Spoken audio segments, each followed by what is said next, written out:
Hello friends, तर आज तुम्हाला दाखवणार आहे मी वाघाट्याची भाजी. तर खूप सोपी पद्धत आहे वाघाट्याची भाजीची आणि तुम्ही कधी खाल्ली का नाही किंवा तुम्ही कधी ट्राय केली का नाही हे मला नक्की कळवा. तर इथे जे आहे ते वाघाटे घेतलेले आहे आणि एक वाघाटं जे आहे घ्यायचं आहे आणि त्याला ठेचून घ्यायचं आहे चांगल्याचे 2-3 तुकडे करायचे आहेत आणि त्याच्यामधलं जे बी असतो ते काढून घ्यायचं आहे. मी चमच्यानं बी जे आहे ते काढून घेत आहे. हातानं तर निघतच नाही आणि मी ते बी काढताना असं झालं की ते चमच्याने बी काढायला गेले मी ते साईडलाच उडून पडला ते वाघाटाचा तुकडा. तर या सगळ्या ह्याच्यातलं जे आहे ते बी काढून घ्यायचं आहे. बीमध्ये ठेवायचं नसतं, बी काढूनच टाकायचं असतं कारण ते हार्ड लागतं खूप. आणि सगळ्या ह्याच्या काढून घ्यायचा आहे आणि काढल्यानंतर जो त्याचा तुकडा असतो तो आपल्याला हातानेच असे बारीक बारीक त्याचे तुकडे करून घ्यायचे आहेत. अशा प्रकारे सगळ्या वाघाट्याचे जे आहे ते मला करून घ्यायचे आहे. ते एक वाघाट्याचं आधीच करून घेतलेलं होतं मी आणि दुसऱ्या वाघाट्याचे पण जे आहे ते बारीक बारीक तुकडे करून घेतच होते मी. तरी ते 2-3 वाघाटे घेतलेले आहेत आणखीन आणि हे पण वाटून घेत आहे आणि याला पण जे आहे ते आता बारीक बारीक तुकडे करून घ्यायचे आहेत आणि त्याच्यामधलं जे आहे ते बी काढून घ्यायचं आहे.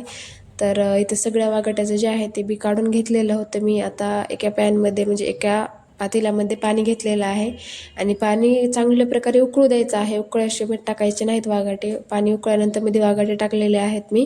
त्याच्यानंतर मीठ टाकलेलं आहे. मीठ आणि याला चांगल्या प्रकारे शिजू द्यायचं आहे की हाताने असे तुटले पाहिजेत, आपण हाताने असे दाबल्यानंतर शिजलेले पाहिजेत.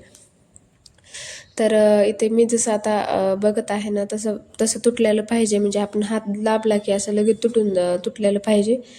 तर हे झालं.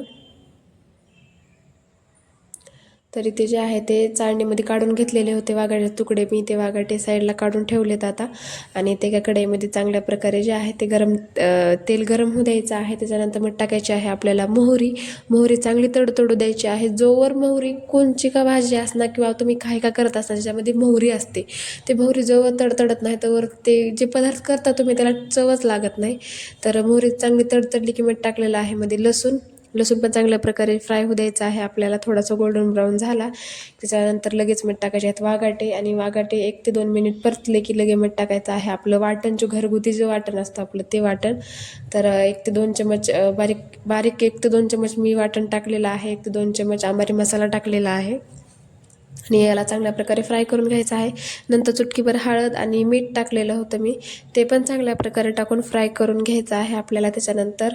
आणि 1 ते 2 मिनिट फ्राय झालं की लगेच मीठ टाकायचं आहे आपल्याला भाजलेल्या शेंगदाण्याचं कूट.